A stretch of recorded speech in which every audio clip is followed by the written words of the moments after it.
नमस्ते राहुल जी गांधी। नमस्ते। मैं सुशील कुलकर्णी सीधा राहुल जी गांधी से बात कर रहा हूं। सीधा, कोई रोक टोक नहीं। मैं रोहित पवार की तरह ये तो नहीं कहूंगा मैं हूं सुशील कुलकर्णी, नाम तो सुना होगा। मेरा नाम राहुल गांधी सुने ऐसा मेरे नाम में भी ना कुछ है, ना मुझे वह सुने और पहचाने यह अपेक्षा है। लेकिन राहुल गांधी जी को ही शब्द प्रयोग कर रहा हूं, कोई अपमान नहीं कर रहा हूं। मैं कुछ सत्य, कुछ तथ्य दिखाना चाहता हूं। दरअसल राहुल गांधी जी को मैं अपनी बातें नहीं बोल रहा हूं, मैं संघ की बातें नहीं बोल रहा हूं, मैं डॉक्टर हेडगेवार ने क्या कहा था यह नहीं बोल रहा हूं, मैं स्वातंत्र्य वीर सावरकर ने क्या कहा था यह नहीं दिखा रहा हूं। मैं राहुल गांधी को वही बात बता रहा हूं जो उनके घर वालों ने कही है। जी हाँ, बिल्कुल, उनके पिताजी ने जो बातें कही है, उनकी दादी ने जो बातें कही है, मैं वही बातें राहुल गांधी जी को सुनाना चाहता हूं और शायद वह इन बातों को समझ भी ले। अब समझ ले, यह मेरा वाक्य मेरे अति आत्मविश्वास का प्रतीक भी हो सकता है, क्योंकि राहुल गांधी कुछ दूसरों की बातें समझ सकते हैं क्या, ये मेरे सामने है। जी हाँ, मैं वो वीडियो नहीं दिखाने वाला हूँ, वो किस तरह से बातें करते हैं, उनको पप्पू क्यों कहा जाता है, ये वीडियो मैं नहीं दिखाने वाला हूँ। मुझे ना दिखाने हैं, ना इस पे बात करनी है। बस मुझे राहुल गांधी जी को कुछ उन्हीं के घर के वीडियो दिखाने हैं। उनके पूजनीय पिताजी राजीव गांधी एक बात कह गए थे जब उन्होंने चुनाव हार गए थे। वो चुनाव हार गए थे, जरा सुन लीजिए राजीव गांधी की बात। बीजेपी के पिछले पार्लियामेंट में, लोकसभा में 86 सीट आई। उनकी 86 सीट जीतने की ताकत तो आज तक नहीं बनी। उनका वोट मुश्किल से 8% था, बढ़ के 12% हुआ। 8% में 2 सीट मिली, 12 में उन्हें 86 सीट मिली। ये तो हिसाब जुड़ता नहीं, गलत बनता नहीं। नहीं तो इस हिसाब से तो कांग्रेस को 500 सीट जीतते हैं। तो कुछ गड़बड़ ये है। सुना?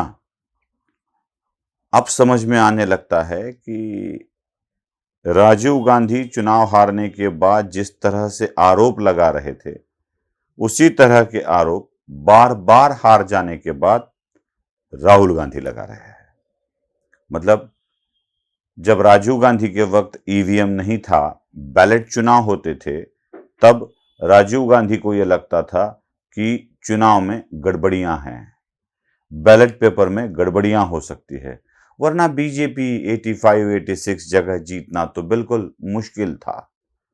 उस वक्त चुनाव हार गए थे, तब बैलेट पेपर पर चुनाव था और बैलेट पेपर में गड़बड़ी हो सकती है, ऐसा राजीव गांधी को लगता था। राहुल गांधी बार बार चुनाव हार रहे हैं और अब ईवीएम है, ईवीएम में गड़बड़ी हो सकती है, ऐसा उनको लगता है, और जिस पर पिताजी ने लांछन लगवाए थे उसी के द्वारा वोटिंग करवाने का आग्रह राहुल गांधी कर रहे हैं। देखिए राहुल गांधी जी, समझ में आ रहा है मैं कुछ कह रहा हूं? आपके पिताजी का कड़ा विरोध था बैलेट पेपर को। राहुल गांधी जब भी बोलते हैं तो मुझे उनकी पॉलिटिकल बातों पर कोई आपत्ति नहीं है।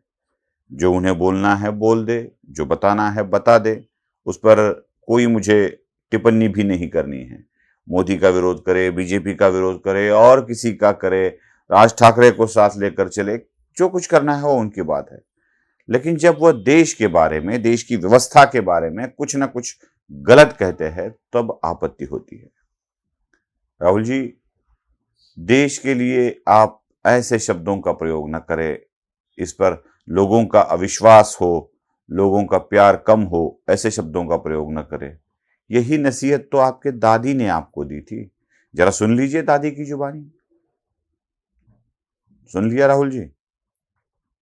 देखिए, विवाद हो सकते हैं, मतभिन्नता भी हो सकती है, मतभेद भी हो सकते हैं। मतभेद और मतभिन्नता के कारण मैं मनभेद नहीं होते ऐसा तो नहीं कहूंगा, मनभेद भी हो सकते हैं, शायद दुश्मनी भी हो सकती है। तो हो, कोई दिक्कत नहीं है, कोई आपत्ति नहीं है कि मतभेद हो या मतभिन्नता हो, लेकिन देश के प्रति आप जिस तरह की बातें कर रहे हैं ना, वह आपको भी शोभा नहीं देती। और आपके परिवार की क्या राय थी, जरा इसको भी ठीक तरह से समझ लेना आवश्यक था।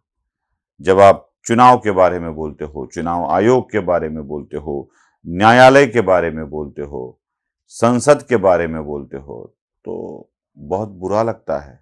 इसीलिए राहुल गांधी से विनती है, करबद्ध विनती है कि वह अपने ही परिवार की जरा ठीक से सुन ले। नमस्ते।